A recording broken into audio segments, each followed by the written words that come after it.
selamat datang di Ibadah Raya Online GPDI Maranatha Malang. Saya mengucapkan selamat merayakan Hari Raya Imlek bagi Bapak, Ibu, Saudara sekalian yang merayakan. Dan kebetulan juga hari ini kita bertepatan dengan Hari Valentine. Oleh karena itu, saya mengucapkan Happy Valentine untuk kita semua. Nah, Valentine itu tidak hanya dirayakan pada tanggal 14 Februari saja. Tetapi biarlah kita ekspresikan rasa kasih sayang kita setiap hari. Jadi every day is Valentine Day. Nah, Valentine juga tidak hanya kita tunjukkan kepada pasangan kita, kepada suami istri, bisa juga kepada anak-anak, kepada keluarga kita, kepada teman-teman kita, kepada rekan sekerja kita. Jadi biarlah kita mengekspresikan rasa kasih sayang kita kepada semua orang. Dan terlebih juga kepada Tuhan Yesus Kristus. Nah, dalam ibadah online pada hari ini adalah kesempatan kita juga untuk mengucapkan, untuk mengekspresikan kasih sayang kita kepada Tuhan. Bagaimana caranya? Melalui kita menyembah Tuhan, kita meninggikan nama Tuhan, kita memuji Tuhan, kita bertepuk tangan bersama.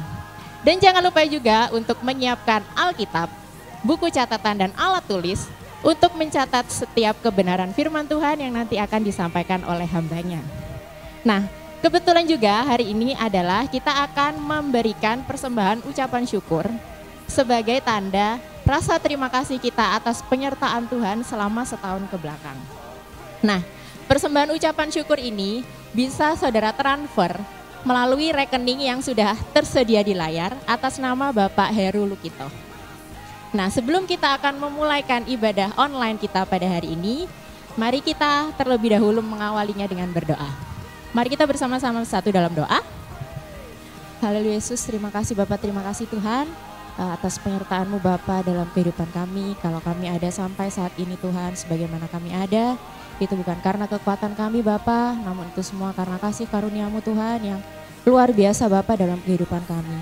Bapak, kalau sebentar kami akan memulaikan ibadah online ini, kami yakin dan percaya Tuhan penyertaan-Mu Bapak, lawatan-Mu Tuhan, boleh ada atas kami, boleh turun dalam kehidupan kami Bapa, boleh menyertai kami Bapa, boleh menjadi petunjuk Tuhan bagi kami dalam kami menjalani kehidupan kami sehari-hari. Biarlah Tuhan melalui ibadah ini kami boleh diberkati, kami boleh kembali dikuatkan, kami boleh kembali diberikan harapan yang baru. Terima kasih kami akan memulaikan ibadah online kami pada hari ini, hanya di dalam nama Tuhan Yesus Kristus. Kami sudah berdoa. Haleluya, amin. Selamat mengikuti ibadah online dan Tuhan Yesus memberkati. Haleluya. Selamat pagi Bapak Ibu Saudara semuanya. Bersyukur kepada Tuhan kita bisa berjumpa lagi di ibadah online pada pagi hari ini. Kalau Tuhan sudah membuktikan kasih-Nya, cintanya yang besar buat kita, sekarang saatnya kita kasih kado yang terbaik buat Tuhan. Pujian penyembahan kita berikan kepada Tuhan. Haleluya.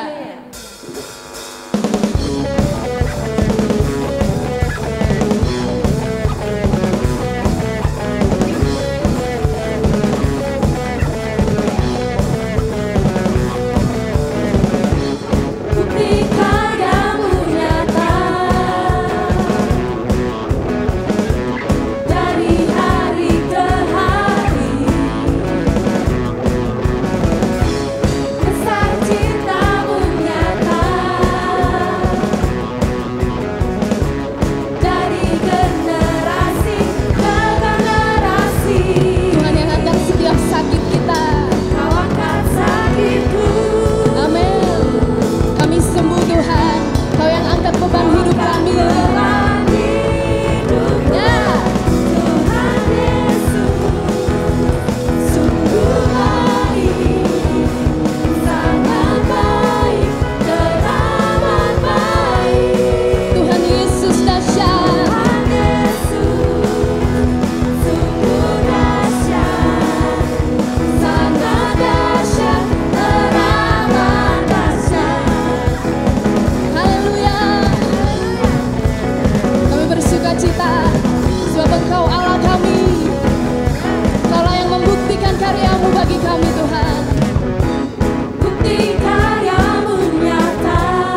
Nyanyi buat Tuhan, bukti karyamu nyata. Bukti karyamu nyata. Kalau yang membuktikan kasih-Mu Tuhan. Dari hari ke hari. Amin. Besar cinta-Mu nyata.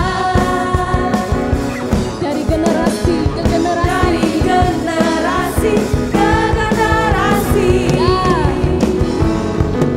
Bahwa kasih itu Kami percaya beban kami telah Kau angkat Tuhan. Tuhan Yesus baik. Tuhan Yesus Haleluya. baik, sangat baik, teramat baik. Kami punya Yesus yang dahsyat. Yesus sungguh dahsyat, sangat dahsyat, teramat dahsyat. Mari sama-sama tepuk tangan. Yesus Ya, sungguh baik. katakan Yesus sangat baik. Baik, teramat baik. Terima kasih Tuhan. Yesus, Kau dahsyat bagi kami. dahsyat, Kau dahsyat dalam kami. sangat dahsyat, teramat dahsyat. Mari semua nyanyi. Tuhan Yesus sungguh baik. Haleluya. Sangat baik, teramat baik. Tuhan Yesus sungguh dahsyat, sangat dahsyat, teramat dahsyat. Haleluya. Sorak kebesaran bagi-Mu Tuhan.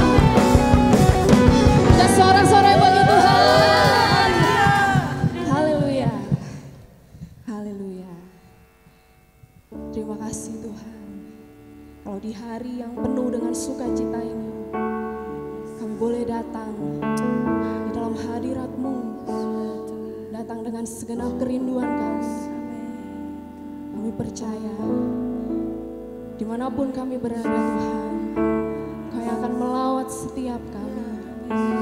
Kau yang akan memenuhi setiap hati kami Tuhan. Haleluya.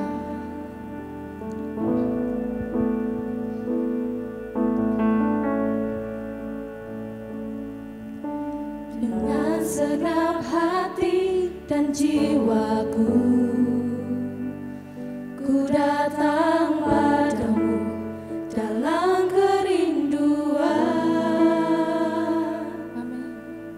Kasih-Mu yang sanggup mengubahku Ya. dan menguatkanku dalam pengharapan.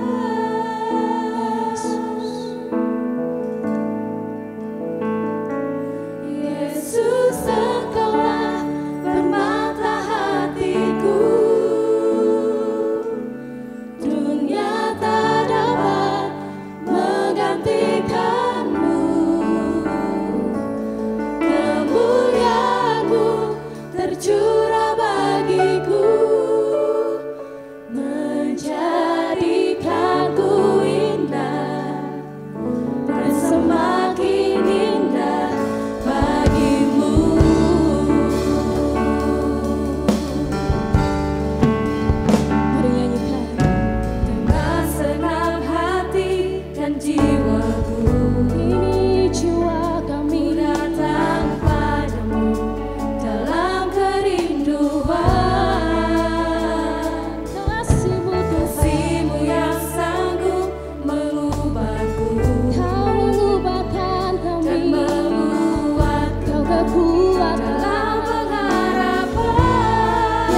kasih-Mu bagi kami Kasih-Mu yang sanggup mengubahkan kami Tuhan dan menguatkan dalam pengharapan. Oh Yesus permata hati Yesus Engkaulah permata hatiku, yang tak dapat ada menggantikan-Mu Tuhan. kemuliaan-Mu tercurah bagiku, menjadikanku indah dan semakin indah. Yesus Engkaulah permata hatiku, yang tak dapat menggantikan Dapat gantikan-Mu Tuhan. tercurah bagiku, menjadikanku indah dan semakin indah bagimu. Bagimu Tuhan,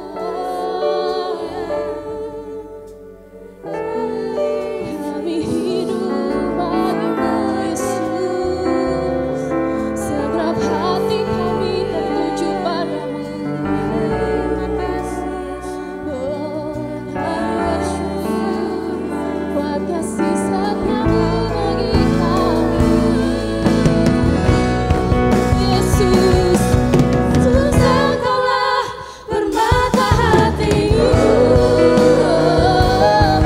yang tak dapat menggantikan. takkan ada yang gantikan-Mu Tuhan. Tercurah bagiku, Mencurahkan kasih-Mu, menjadikanku indah dan semakin indah. Yesus Engkaulah permata hatiku, yang tak dapat menggantikan. benar Tuhan, Engkau satu-satunya. Tercurah bagiku, menjadikanku indah dan semakin indah bagimu. Beri sembah Tuhan, beri muliakan Tuhan. Kaulah permata hatiku, Kaulah segalanya bagi kami Tuhan. Tiada yang gantikan-Mu selamanya, hanya Kaulah Tuhan Allah yang berkuasa.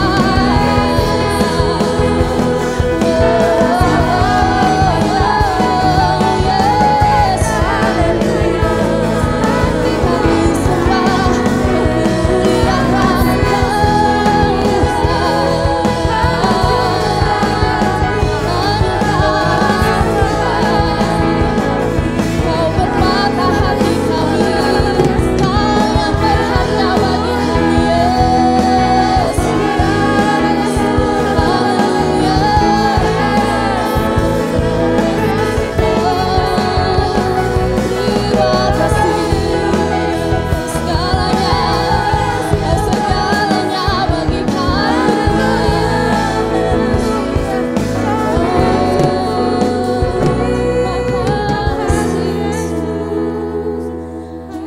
kasih segalanya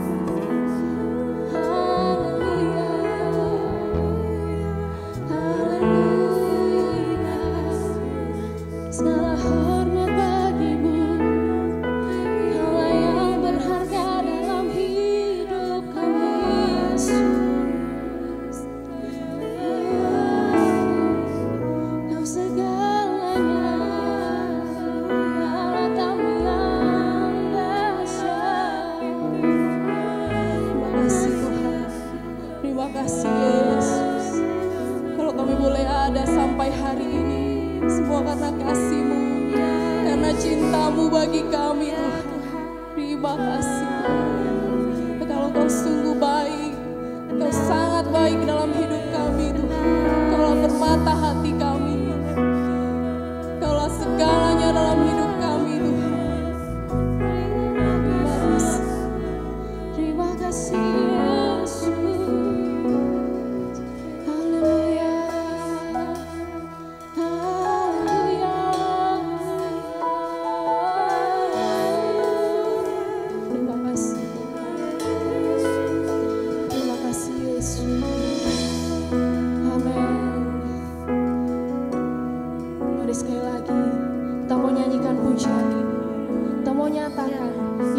Yesuslah permata hati kita. Yesus engkaulah permata hatiku. Ya, Dunia tak dapat menggantikanmu Tuhan. Kaulah yang terutama, kaulah satu-satunya Tuhan. tercurah bagiku, Yang menjadikan kami indah. menjadikanku indah Ya Yesus, dan semakin indah. Yesus engkaulah permata hatiku. Dunia tak dapat menggantikanmu. Kemuliaan-Mu tercurah bagiku, menjadikanku indah dan semakin indah. Yesus engkaulah permata hatiku.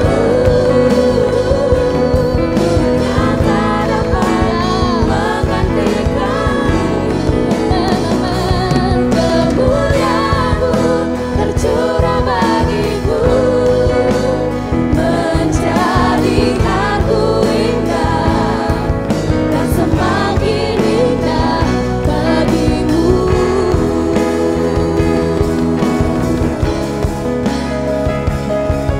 Jadikanku indah dan semakin indah bagimu. jadikan aku indah. Jadikanku indah dan semakin indah bagimu.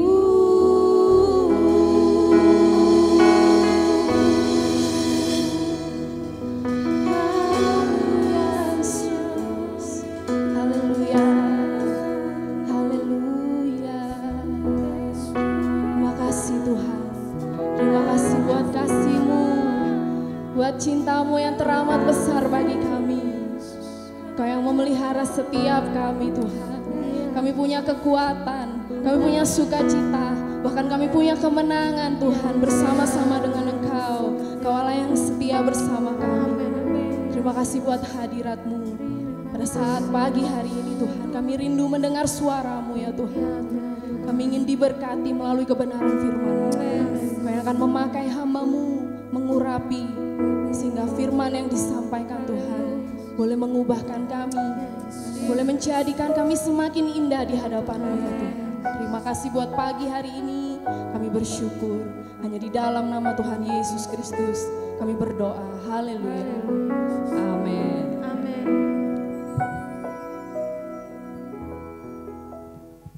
Selamat pagi Bapak Ibu yang dikasihi Tuhan, salam sejahtera, kiranya damai dan sukacita oleh Roh Kudus melimpah di hati kita dan kehidupan saudara semua.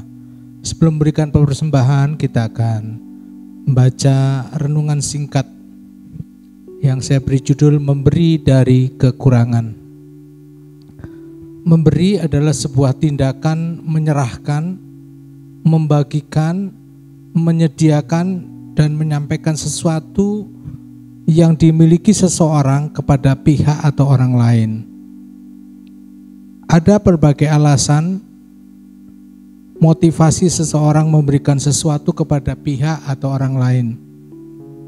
Memberi karena diminta oleh orang atau pihak lain. Ada yang mencanangkan sebagai investasi budi baik agar kelak orang yang ditolongnya akan menghormati dan ditolongnya akan menghormati dan mengingatnya kembali. Ada pula yang menginginkan dirinya dikenal sebagai seorang dermawan. Tidak sedikit orang yang beranggapan bahwa dengan memberikan sesuatu kepada orang lain, maka Tuhan akan membalasnya berkali-kali lipat. Ada juga orang yang memberi karena takut Tuhannya marah, lalu keran berkatnya ditutup. Tetapi syukurlah masih ada orang yang memberi oleh karena panggilan hidupnya. Ia tidak tahan melihat sesamanya menderita, Maka jika ia memberikan sesuatu, itu dilakukannya semata-mata untuk memperdayakan, memberikan semangat orang yang dibantunya itu. Banyak orang beralasan tidak dapat memberi oleh karena dirinya tidak mempunyai apa-apa.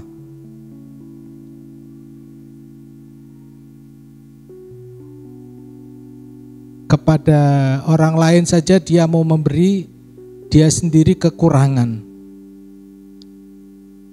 Ya, sangat logis, sebab apa yang dapat kita berikan kepada orang lain kalau diri kita sendiri tidak mempunyai apa-apa. Untuk dapat memberi, paling tidak kita harus mempunyai sesuatu. Namun betulkah ada manusia hidup tidak mempunyai apa-apa? Jangan-jangan sepenggal kalimat di atas itu adalah alasan karena niat hati memang tidak tergerak untuk memberi. Alkisah, saudara-saudara, ada seorang raja yang tidak mempunyai anak. Ia sangat merindukan kehadiran seorang anak agar dapat meneruskan tahta kerajaannya. Raja itu menempelkan pengumuman di kampung-kampung. Ia mengundang orang-orang muda untuk mendaftar sebagai anak angkat menjadi keluarganya serta menjadi putra mahkota, bagian dari keluarga raja. Syaratnya sederhana sekali. Orang itu harus mencintai Tuhan dan sesamanya. Seorang anak petani miskin waktu membaca pengumuman itu, dia begitu bergetar hatinya. Dia ingin menjadi anak raja. Tetapi apa daya, dia anak seorang miskin. Tapi hatinya ini mendorong terus, ingin menjadi bagian dari keluarga kerajaan. Akhirnya dia kerja siang malam, sampai dia menabung bisa membeli baju baru. Baju baru akan dia gunakan pergi ke istana untuk menjadi satu bagian dalam pemilihan seorang muda yang akan menggantikan raja. Setelah dia dapat membeli baju baru, dia berjalan menuju istana. Di tengah jalan, dia melihat seorang bapak tua miskin, bajunya lusuh kedinginan. Dan dia tidak bisa menahan untuk menolong bapak ini. Maka baju yang baru itu dia berikan, dan baju bapak pengemis ini dia pakai. Tapi dia berpikir, saya ke istana dengan baju seperti ini gak mungkin diterima. Tapi apa daya, saya udah jalan terlalu jauh dari rumah. Baiklah, saya akan tetap menuju istana walaupun mungkin hanya melihat dari pagar. Saudara, waktu dia sampai di istana, pemuda ini menjadi ejekan tertawaan para penjaga. Tapi dia begitu sabar, dia tenang, dia tulus, dia terima apa adanya. Tapi ada waktunya juga dia diizinkan masuk ke istana. Waktu dia masuk ke istana, dia lihat yang lain-lain baju bagus-bagus. Hanya dia yang lusuh, baju yang setengah basah. Tetapi raja ini waktu melihat, dia turun tahta. Dan raja ini memeluk pemuda ini berkata, selamat datang anakku. Ternyata saudara, orang yang miskin di tengah jalan ini, raja yang nyamar jadi orang miskin kedinginan. Dan dipakaikan baju oleh seorang pemuda.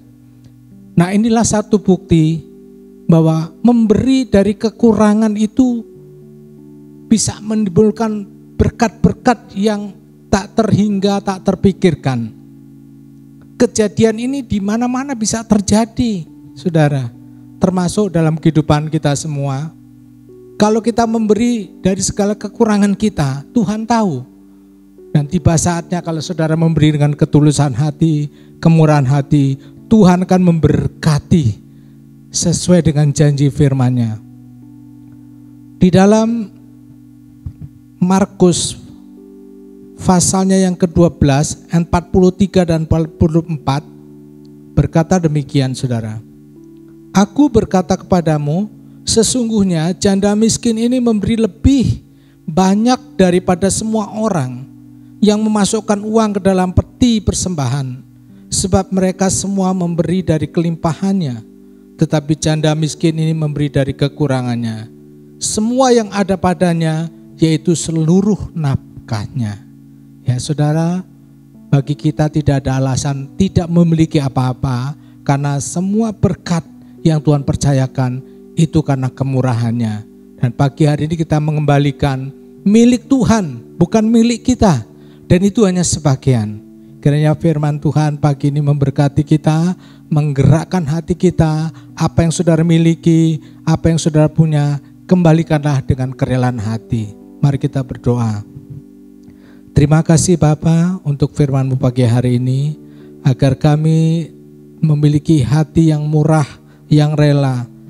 Mungkin di antara kami ada yang tidak memiliki apa-apa secara manusia, tetapi kami memiliki hati Tuhan. Berikan hati kami yang murah, sehingga kami tergerak memberi apa yang kami miliki Tuhan. Dan semua yang kami miliki adalah milik Engkau ya Tuhan. Terima kasih Bapa, Engkau memberkati setiap jemaat-Mu dalam kekurangan mereka, dalam kebutuhan mereka. Tuhan adalah Jehovah Jireh bagi kami, dan kami pegang janji firman-Mu. Berkati studinya, berkati pekerjaan dan usahanya.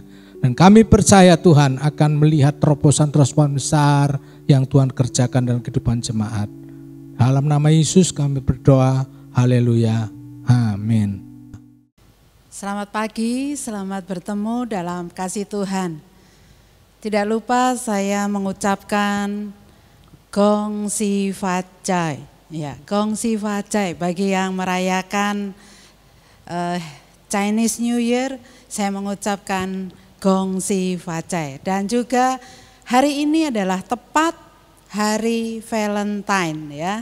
Happy Valentine's Day. Ya. Nah, hari ini kita akan belajar tentang karakter kasih. Ya, karakter kasih. Nah, kasih itu adalah hal terbesar yang Tuhan ingin untuk kita kembangkan dalam kehidupan kita. Ya, Tuhan adalah kasih. Tuhan adalah agape. Ya, Yesus datang untuk menunjukkan bagaimana bentuk kasih agape itu. Ya, dalam Alkitab di dalam 1 Korintus pasal yang ke-13 dituliskan tentang kasih dengan sangat jelas sekali. Ya, dan itu penjelasannya sangat jelas bagi kita. Di dalam 4 ayat saja kita sudah bisa melihat bagaimana Tuhan kita. Apa yang Tuhan inginkan untuk kita hidupi. Kualitas apa yang Tuhan inginkan untuk kita hidupi. Ya, dan kualitas Tuhan itu ditulis bukan hanya sebagai ide-ide abstrak, tapi hal itu bisa kita lakukan juga. Ya. Nah, prioritas utama setiap orang Kristen adalah kasih, ya. Dan karena kasih itu adalah hal yang terbesar dalam kehidupan ini. Tanpa kasih, maka kehidupan kita itu akan tanpa tujuan dan gereja kita tidak bisa memenuhi panggilan Tuhan. Gaya hidup kasih itu harus menjadi gaya hidup semua orang pengikut Yesus. Nah, ada 2 karakteristik dasar dari kasih agape. Yang pertama, kasih itu sabar. Ya, kehidupan Yesus itu dipenuhi dengan kesabaran tanpa batas. Ya, dan Yesus juga selalu sabar dan mengampuni sepanjang waktu. Kemudian yang kedua, kasih itu baik hati. Kebaikan Kristus itu berhubungan dengan 4 hal, yaitu kemurahan hati, kasih karunia atau rahmat, belas kasihan, dan kelemah lembutan. Nah, kebaikan Tuhanlah yang akan membawa kita masuk ke dalam pertobatan. Dan kelemah lembutan Tuhan yang membuat kita hebat. Dan inilah yang diinginkan oleh Roh Kudus untuk dikembangkan dalam kehidupan kita setiap harinya. Di dalam 1 Korintus pasal 13 ayat 4 sampai 6, di situ ditunjukkan ada 8 karakteristik tentang kasih. Ya.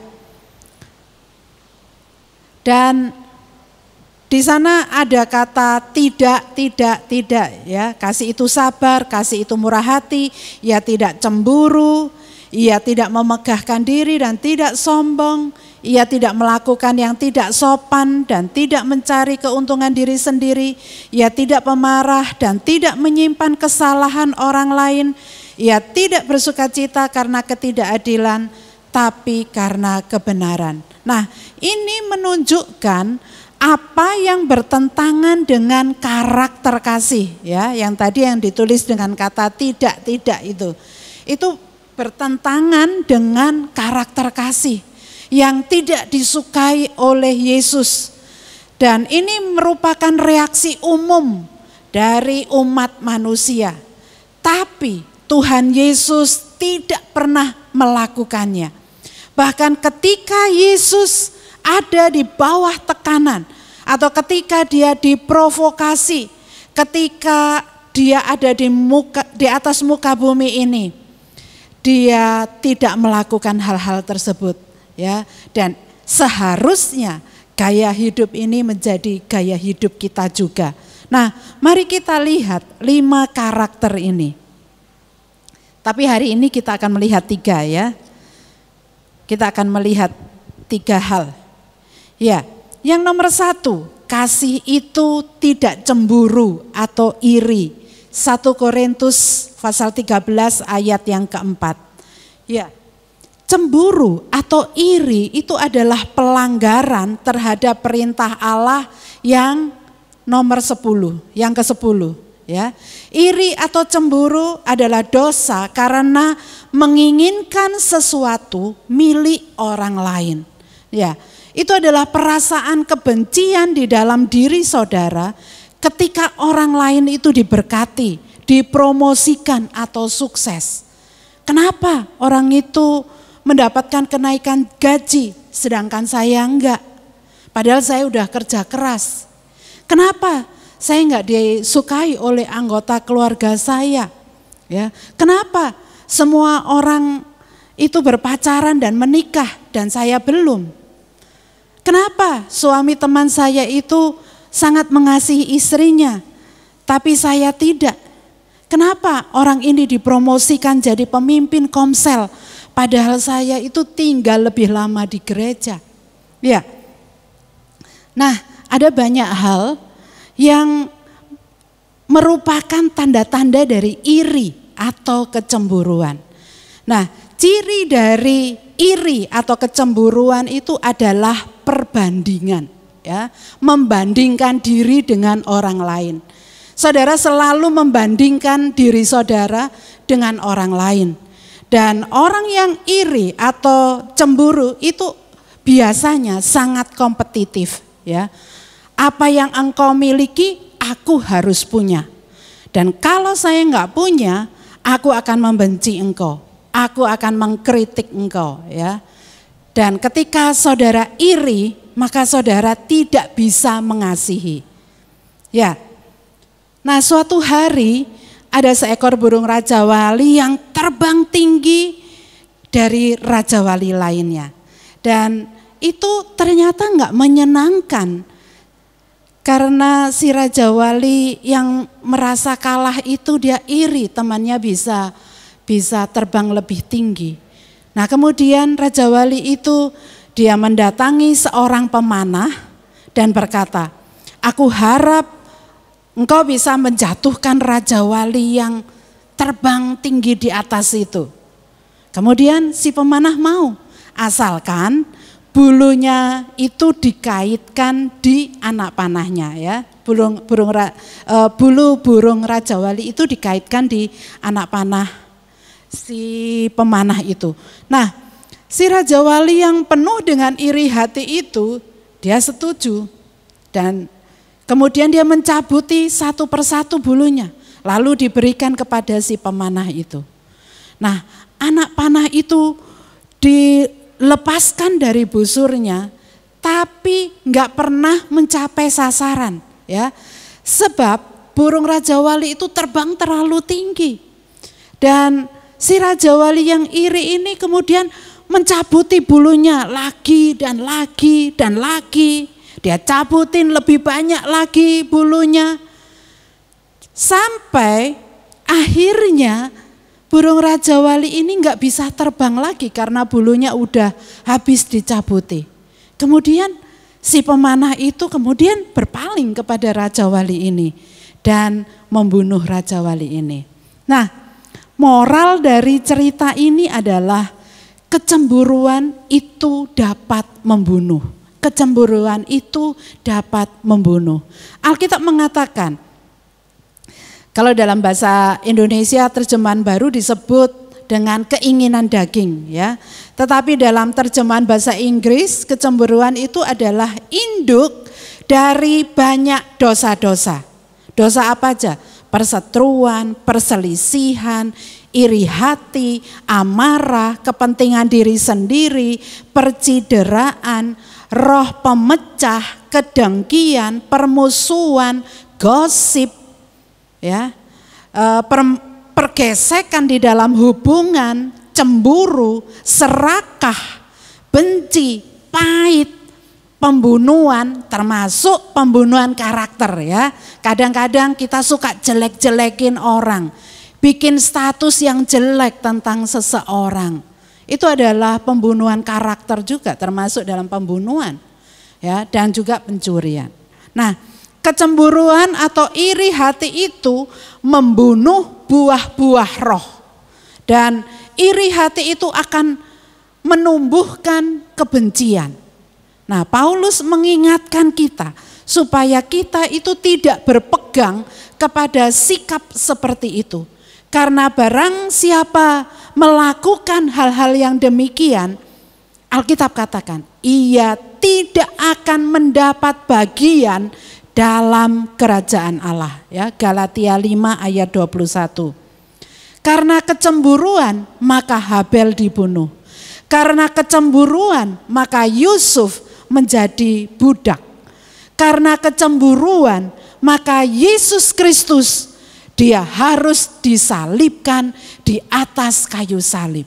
Matius pasal 27 ayat 18 mengatakan, ia memang mengetahui bahwa mereka telah menyerahkan Yesus karena mereka dengki, ya.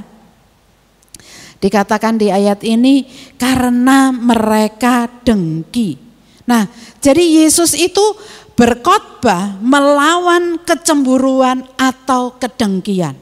Dan Yesus mengatakan bahwa itu adalah hal yang menyebabkan hati orang itu terkorupsi dan orang itu menjadi jahat. Iri hati merusak hati dan pikiran seseorang. Matius pasal 7 ayat 16 sampai 23. Iri atau kecemburuan itu membunuh kasih. Ya, murid-murid Yesus Pembaptis, murid-murid Yohanes Pembaptis itu iri kepada Yesus. Yohanes 3 ayat 25 sampai 27. Ketika murid Yohanes Pembaptis itu melihat pelayanan Yesus yang begitu besar, mereka menjadi iri. Murid-murid Yesus iri dengan yang lainnya, satu dengan yang lainnya, ya. Markus 9 ayat 38 sampai 41. Murid-murid Yesus iri satu sama lain. Dan ketika murid Yesus melihat ada orang yang meniru mereka, orang tersebut bisa mengusir iblis, mereka jadi cemburu. Markus pasal 9. Murid-murid Yesus juga begitu kompetitif, ya, dan terus membandingkan diri mereka satu dengan yang lainnya, ya. Siapa yang lebih dekat dengan Yesus itu ditulis dalam Markus 10 ayat 35 sampai 45. Siapa yang lebih dikasihi Yesus, ya, ditulis dalam Yohanes 21 ayat 20 sampai 21. Siapakah yang akan menjadi yang terbesar di antara mereka? Ya, ditulis dalam Lukas 22 ayat 24 sampai 27. Bahkan di perjamuan makan terakhir, mereka itu bertengkar, saling bertengkar di antara mereka sendiri. Ya, iri hati itu sangat-sangat berbahaya. Karena itu bisa menjadi batu sandungan dan membunuh kasih di dalam diri kita. Sikap Yesus adalah seperti ini. Yesus selalu menganggap yang lain itu lebih utama daripada dirinya sendiri. Filipi 2 ayat 3. Ya. Dan hal yang sama juga harusnya kita pegang. Kita harus belajar untuk bisa merayakan kemenangan orang lain. Bersukacita dengan mereka ketika mereka diberkati, dipuji, dipromosikan dan menjadi sukses. Alkitab mengatakan dalam Filipi 2 ayat yang ketiga, sebaliknya hendaklah dengan rendah hati yang seorang menganggap yang lain lebih utama daripada dirinya sendiri. Jadi jangan membanding-bandingkan dan jangan berkompetisi. Saudara tidak harus selalu menang dan selalu menjadi yang nomor satu dalam segala hal. Saudara lakukan saja yang terbaik di dalam apa yang Tuhan sudah berikan kepada saudara di tempat di mana saudara ditanam. Jangan menjadi tidak senang ketika orang lain itu lebih disukai atau dirayakan daripada saudara. Ingat, di momen itu Tuhan benar-benar melihat hati kita, ya. Dan di momen itu sikap saudara itu akan menentukan ketinggian saudara. Your attitude determine your altitude. Ya, promosi itu datangnya dari Tuhan. Ketika kita menunjukkan bahwa diri kita itu mengasihi, Tuhan dapat mempercayakan kepada kita karunia-Nya dan berkat-berkat-Nya yang lebih lagi. Sekalipun saudara memiliki alasan yang sah untuk membenci seseorang karena dia adalah lawan saudara atau mungkin musuh saudara atau karena mereka sudah pernah melukai saudara. Tapi jangan pernah lakukan itu. Jangan bergosip dan kritis, ya. Belajar untuk memberkati dan berdoa untuk orang lain. Saudara tidak harus berkompetisi dengan orang lain. Saudara tidak harus menjadi lebih baik dari orang lain. Tetap setia dan tetap berjalan di jalan Tuhan bagi saudara. Terus mengasihi sesama. Yang nomor 2. Kasih itu tidak memegahkan atau membanggakan diri. Kasih itu tidak memegahkan atau membanggakan diri, ya. 1 Korintus 13 ayat yang keempat. Membanggakan diri itu adalah pembunuh kasih. Membanggakan diri sendiri itu adalah pembunuh kasih. Orang yang penuh kasih itu selalu peduli dengan orang lain. Tapi orang yang membanggakan dirinya sendiri itu dia selalu meninggikan dirinya, ya. Semuanya tentang aku. Semua lihat aku. Aku itu pandai, aku itu cantik, aku itu segala-galanya. Pokoknya aku itu yang paling hebat. Aku tahu apa yang aku lakukan dan aku sudah mencapai banyak hal. Semuanya tentang aku sampai kaku, ya. Semuanya pokoknya tentang aku. Tidak ada orang yang suka dengan orang yang selalu memegahkan diri, membanggakan dirinya sendiri. Dan ternyata di balik orang yang seperti ini sebenarnya mereka itu takut kehilangan wajah mereka. Orang yang sombong itu selalu khawatir bahwa mereka tidak akan dihargai jika mereka tidak menunjukkan seberapa mereka itu mampu atau berhasilnya mereka. Ya. Nah, dalam mitos Yunani ada seorang yang bernama Narsisus, ya. Dan dalam mitologi Yunani, pemuda yang bernama Narsisus ini lahir dengan postur tubuh yang atletis dan dia memiliki wajah yang tampan.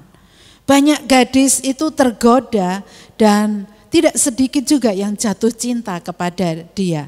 Tapi sayangnya tidak ada satupun yang mampu memikat hati pemuda ini.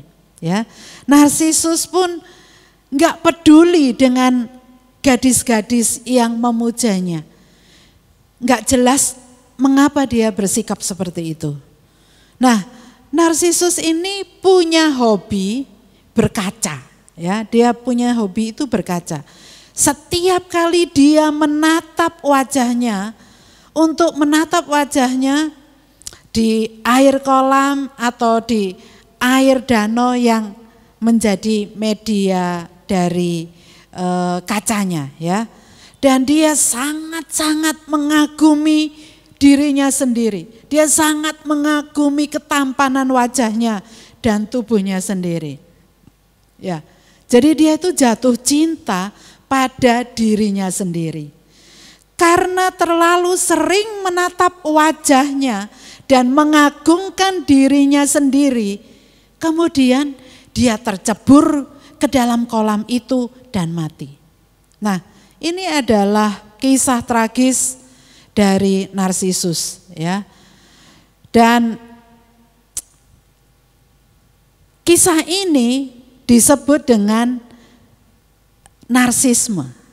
Nah, sebuah gejala berlebihan dalam mencintai diri sendiri. Jadi hari ini kalau dibilang narsisme itu adalah gangguan kepribadian karena minat yang berlebihan atau kekaguman pada diri sendiri dan penampilan fisik seseorang. Kasih itu bukan seperti orang yang narsisme. Kasih agape itu tidak pernah memegahkan diri sendiri. Kasih bisa tetap ada bahkan jika tidak ada yang memperhatikan atau memberikan penghargaan. Kasih itu tidak perlu diberi tepuk tangan ketika melakukan pekerjaan yang luar biasa. Karena kasih bukan tentang diri kita sendiri, tapi kasih itu adalah tentang orang lain. Kasih itu memberi karena kasih memberi dan itu sudah cukup memuaskan. Nah, firman Tuhan mengatakan, ya, apapun juga yang kamu perbuat, perbuatlah dengan segenap hatimu seperti untuk Tuhan dan bukan untuk manusia. Kolose 3 ayat 23. Ya, semuanya untuk kemuliaan nama Tuhan.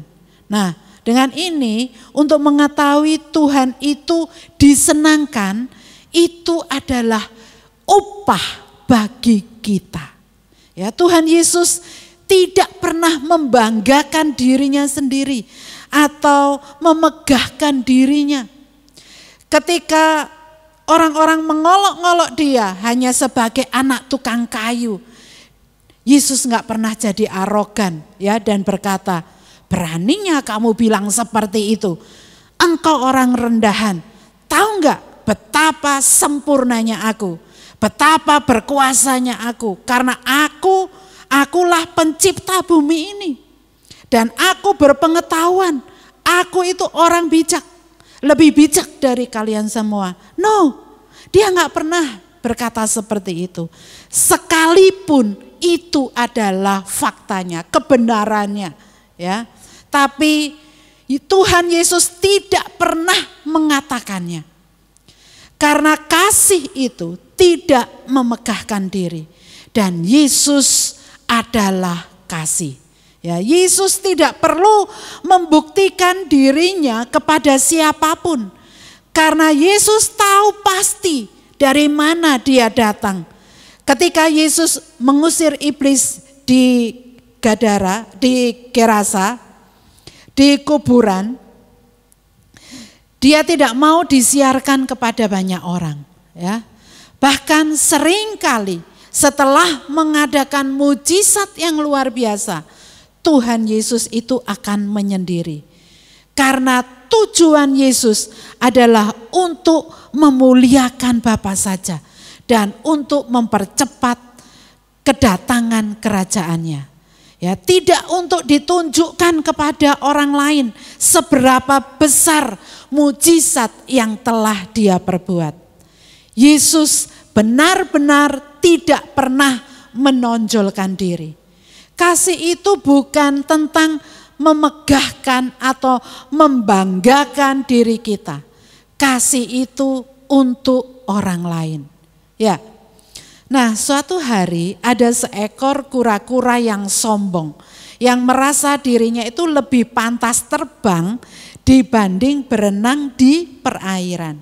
Dia jengkel karena memiliki tempurung yang keras yang membuat tubuhnya terasa jadi berat. Kemudian dia kesal lihat kawan-kawannya sudah berpuas diri dengan berenang. Nah, saat kura-kura ini melihat burung yang terbang bebas di langit, maka kejengkelannya itu makin bertambah. Ya, satu hari kura-kura ini memaksa seekor angsa untuk membantunya terbang. Si angsa setuju, ya. Dan kemudian dia mengusulkan agar si kura-kura ini berpegang pada sebatang kayu yang akan diangkatnya. Nah, karena tangan dari kura-kura ini agak lemah, maka akhirnya dia menggunakan mulutnya untuk bisa terbang,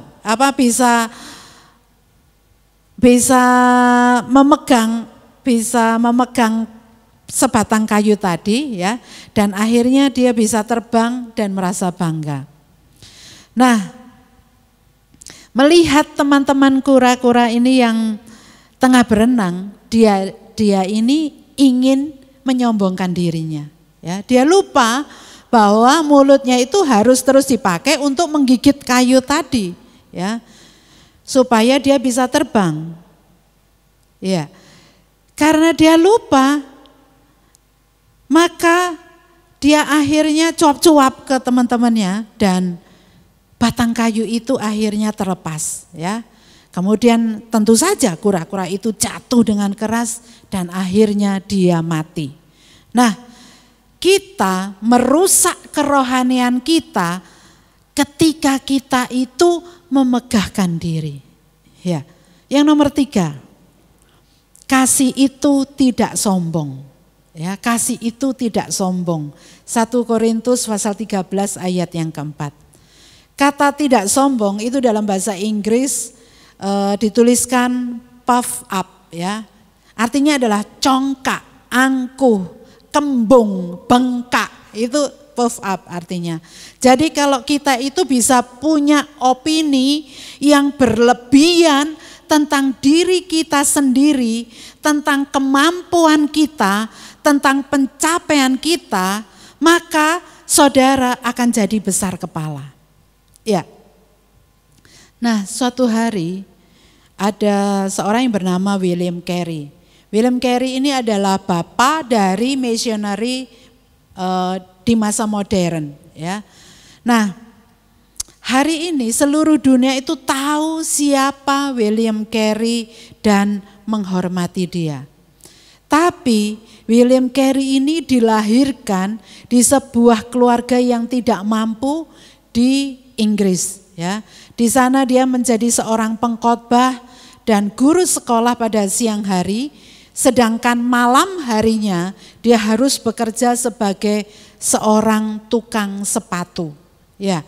Nah, pada satu perjamuan pesta makan malam, tiba-tiba ada seorang yang sombong yang berkata kepada William Carey ini, ya. Dan dia berkata di hadapan orang banyak, dia berkata, Mr. Carey, katanya engkau dulunya adalah seorang pembuat sepatu. Kemudian Carey menjawab, oh tidak Tuan, aku bukan pembuat sepatu. Aku hanya tukang yang membetulkan sepatu saja. Ya. Nah saudara lihat betapa Carey ini merendahkan dirinya. Dan hari ini William Carey diingat oleh semua orang. Tapi tidak ada yang pernah mengingat tuan rumah yang sombong itu. Carey adalah orang yang mengasihi dan tidak besar kepala tentang dirinya sendiri. Tuhan mengatakan di dalam Yeremia pasal 9 ayat 23 dikatakan, beginilah firman Tuhan. Janganlah orang bijaksana bermegah karena kebijaksanaannya. Janganlah orang kuat bermegah karena kekuatannya. Janganlah orang kaya bermegah karena kekayaannya. Nah kalau saudara lihat ada 3 hal yang dapat dengan gampang membawa kita kepada kesombongan. Yaitu pendidikan, talenta, dan kekayaan. Rasul Paulus juga mengatakan hal yang sama. Ketika dia menegur kesombongan jemaat di Korintus. Ya, 1 Korintus 1 ayat 26. Ingat saja saudara-saudara, bagaimana keadaan kamu ketika kamu dipanggil. Menurut ukuran manusia, tidak banyak orang yang bijak, tidak banyak orang yang berpengaruh, tidak banyak orang yang terpandang. Ya, sekali lagi ada 3 hal yang disebutkan di sini. Bijak, berpengaruh, dan terpandang. Nah, apakah ada yang salah dengan orang yang bijak, yang punya talenta dan punya kedudukan sosial yang terpandang? Tentu saja enggak. Tapi hal-hal itu dapat dengan mudah menjadi sumber dari kesombongan. Nah di dalam Alkitab, salah satu dosa yang terburuk itu adalah kesombongan. Kesombongan adalah dosa yang terburuk. Kesombongan adalah kekuatan dari dosa. Kesombongan itu bisa mencengkeram kuat dalam hidup kita. Mempertahankan diri, melanjutkan hal yang salah. Dan kita bisa menjadi orang yang keras kepala. Kita memberontak kepada Tuhan. Kesombongan adalah pembunuh kasih. Kenapa Tuhan Yesus adalah orang yang paling mengasihi? Karena Yesus adalah orang yang paling rendah hati dari semuanya. Filipi 2 ayat 6 sampai 7. Filipi 2 ayat 6 sampai 7 katakan, yang walaupun dalam rupa Allah tidak menganggap kesetaraan dengan Allah itu sebagai milik yang harus dipertahankan, melainkan telah mengosongkan dirinya sendiri dan mengambil rupa seorang hamba dan menjadi sama dengan manusia. Ya, Yesus menaruh segala kemuliaannya, kemegahannya dan mengambil rupa sebagai hamba. Yesus dapat datang sebagai malaikat ya dan menjadi hamba Tuhan, tapi dia tidak melakukan itu. Yesus dapat juga datang seperti Adam yang sempurna sebelum kejatuhannya, tapi tidak seperti itu.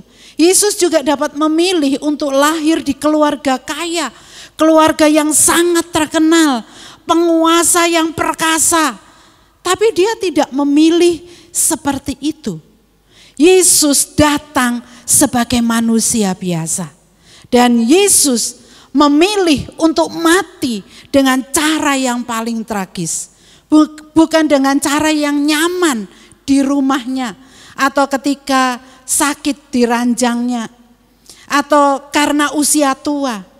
Tapi Yesus mati sebagai kriminal dan dia harus mati dan menderita rasa malu. Yesus menjadi yang paling rendah ya. Dan Yesus menjadi orang yang paling rendah hati karena Dia adalah kasih. Tuhan adalah kasih. Tuhan adalah agape. Yohanes pasal 13 adalah salah satu pasal yang paling indah di dalam Alkitab. Itu adalah malam di mana Yesus akan dihianati. Dan Yesus mengadakan perjamuan makan malam terakhir bersama dengan para muridnya di kamar loteng atas. Ya, di kamar loteng. Dan 50 hari kemudian di hari Pantekosta, ruangan itu adalah ruangan yang sama di mana Tuhan mencurahkan Roh Kudus-Nya atas semua orang. Yohanes pasal 13 ayat yang pertama. Yohanes 13 ayat yang pertama. Sementara itu sebelum hari raya Paskah mulai, Yesus telah tahu bahwa saatnya sudah tiba untuk beralih dari dunia ini kepada Bapa. Sama seperti Ia senantiasa mengasihi murid-muridnya, demikianlah sekarang Ia mengasihi mereka sampai kepada kesudahannya. Ya, saudara harus tahu, Yesus itu tahu dari mana Dia datang, apa yang Dia lakukan, dan kemana Dia akan pergi. Bahkan sampai pada kesudahannya. Dia adalah orang yang penuh dengan iman. Iman itu memberikan kepada kita keberanian dan visi yang luar biasa. Tuhan Yesus tahu dari mana Dia datang, ya, dari mana Dia berasal, di mana Dia sekarang, dan kemana Dia akan pergi. Tetapi iman itu bekerja karena kasih. Ya, Galatia 5 ayat yang ke-6 dikatakan iman yang bekerja oleh kasih. Nah, kalau saudara memiliki iman, penuh visi dan impian, tetapi tidak memiliki kasih, maka itu adalah nol. Ingat, Yesus waktu beberapa jam sebelum Dia dihianati, Dia berdamai dengan dirinya sendiri. Di dalam pikirannya, di dalam hatinya, Dia dipenuhi dengan satu hal, yaitu kasih. Ya, Alkitab mengatakan di dalam Yohanes 13 ayat yang pertama, Yohanes 13 ayat yang pertama dikatakan, sementara itu sebelum hari raya Paskah mulai, Yesus telah tahu bahwa saatnya sudah tiba untuk beralih dari dunia ini kepada Bapa. Sama seperti Ia senantiasa mengasihi murid-muridnya, demikianlah sekarang Ia mengasihi mereka sampai kepada kesudahannya. Ya. Nah, setelah perjamuan makan malam terakhir, Yesus itu berlutut di hadapan semua muridnya, termasuk Yudas Iskariot yang akan mengkhianati Dia, ya, si pembelot itu.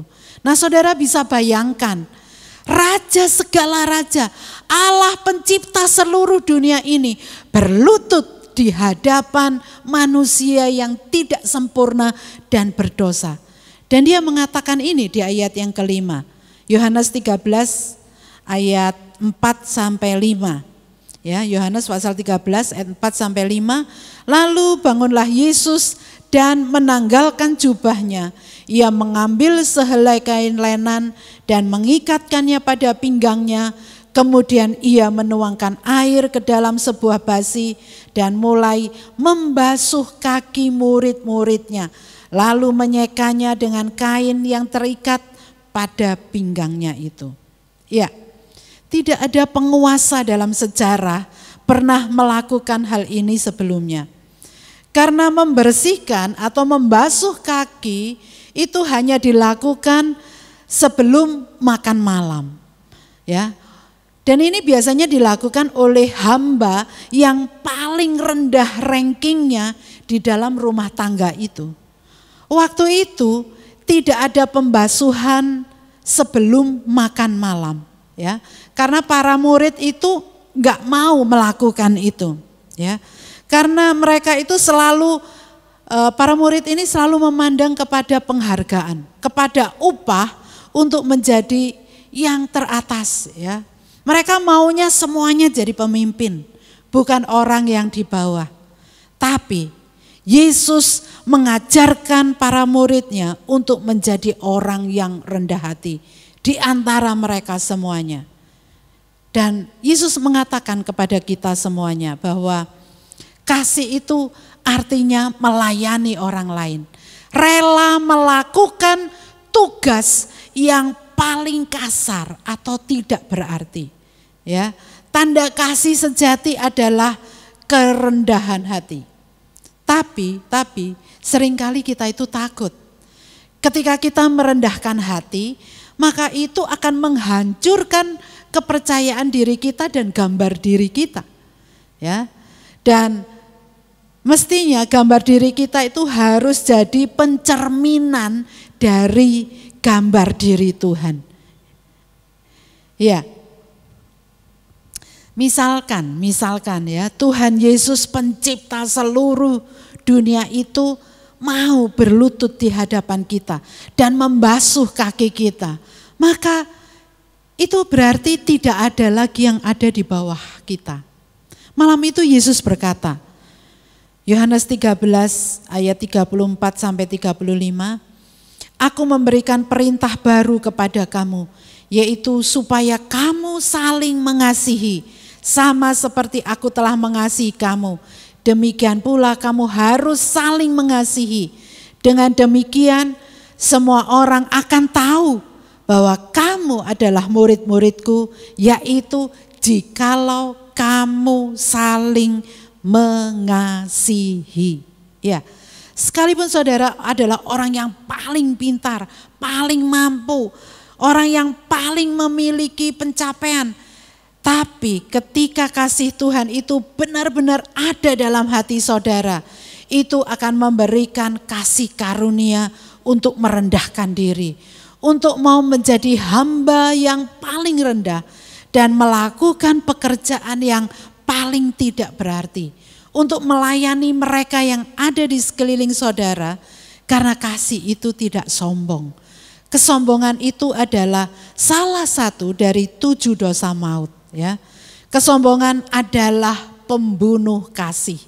Nah, ini adalah 3 dari 5 karakteristik kasih yang menjelaskan tentang kegelapan di dalam diri setiap kita. Ya, yang nomor 1 tadi kecemburuan atau iri hati. Yang nomor 2 memegahkan diri, dan yang nomor 3 adalah kesombongan. Nah, 2 minggu ke depan saya akan menjelaskan untuk yang nomor 4 dan nomor 5. Ya, jadi kita harus membiarkan kasih Tuhan, kebenaran Tuhan itu melenyapkan hal-hal yang gelap tadi ya di dalam diri kita. Supaya kita dapat semakin lama semakin serupa dengan Kristus di dalam kasih-Nya.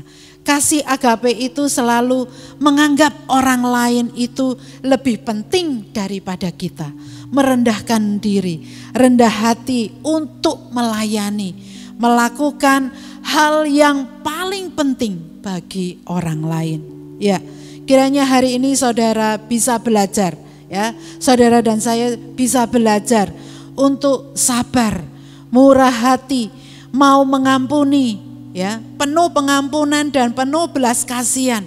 Belajar untuk tidak iri hati, untuk tidak membanding-bandingkan dengan orang lain, untuk tidak selalu berkompetisi dengan orang lain, dan ya ikut senang ketika orang lain juga bersuka cita.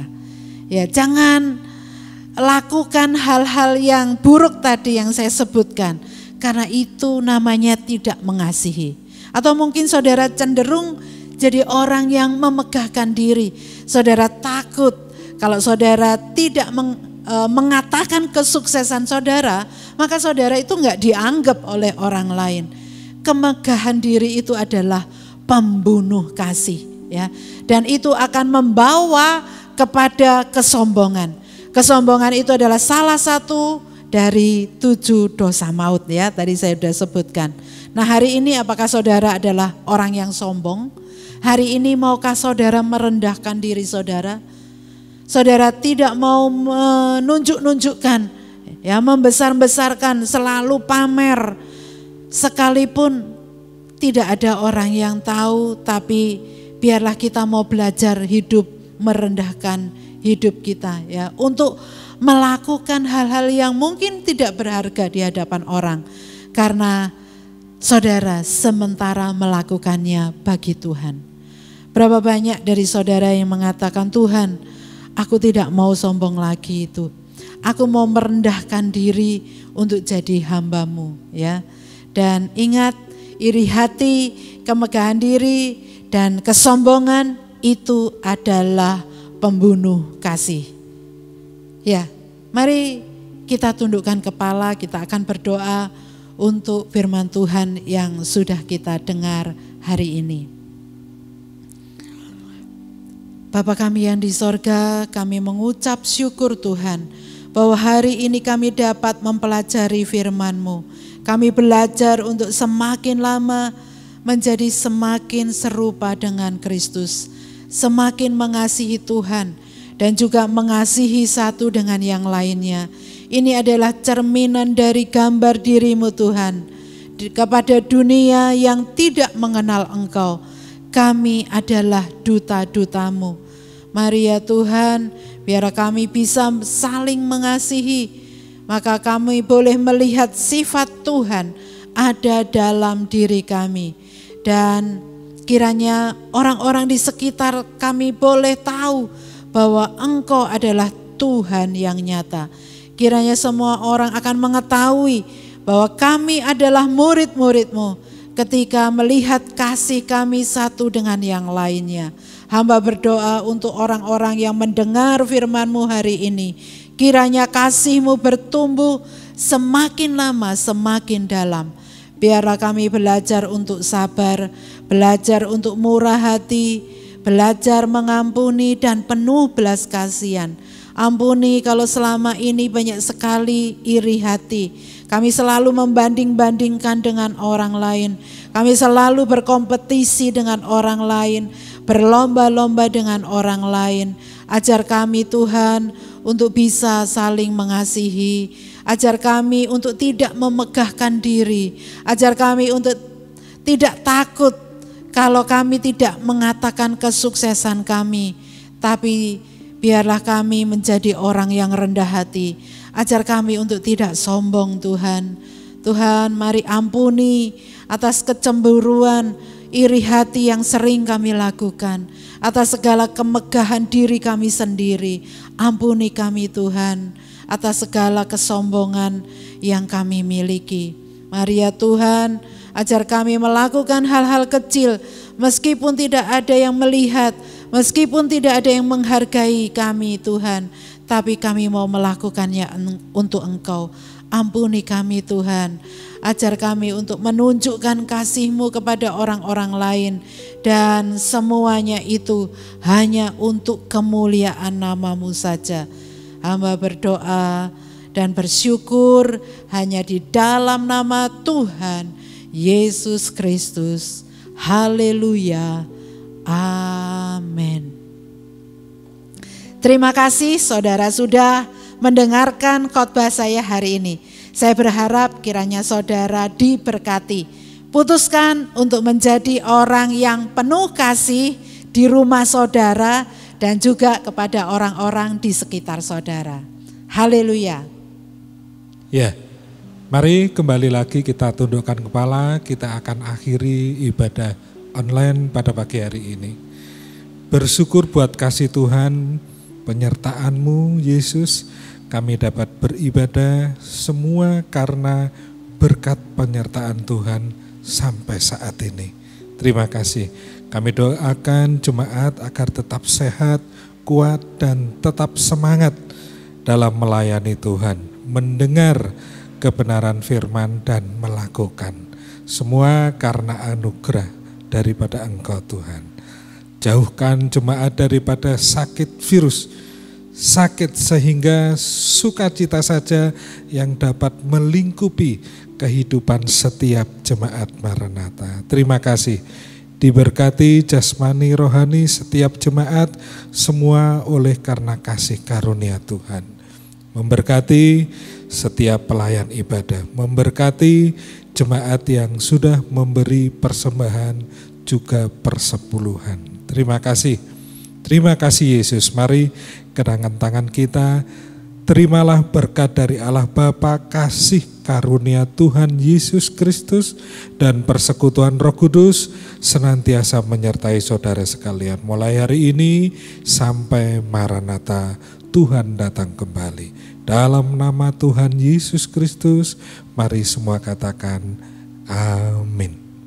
Tuhan memberkati. Puji Tuhan, terima kasih Bapak Ibu Saudara telah beribadah bersama-sama dengan kami. Gongsi Pacai, selamat hari kasih sayang, Tuhan Yesus memberkati kita semua. Haleluya.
Puji Tuhan, kita telah menyelesaikan ibadah online kita pada hari ini.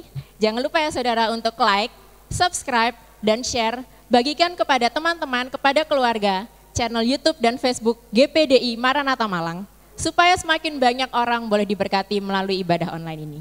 Sampai bertemu dalam ibadah online selanjutnya dan Tuhan Yesus memberkati.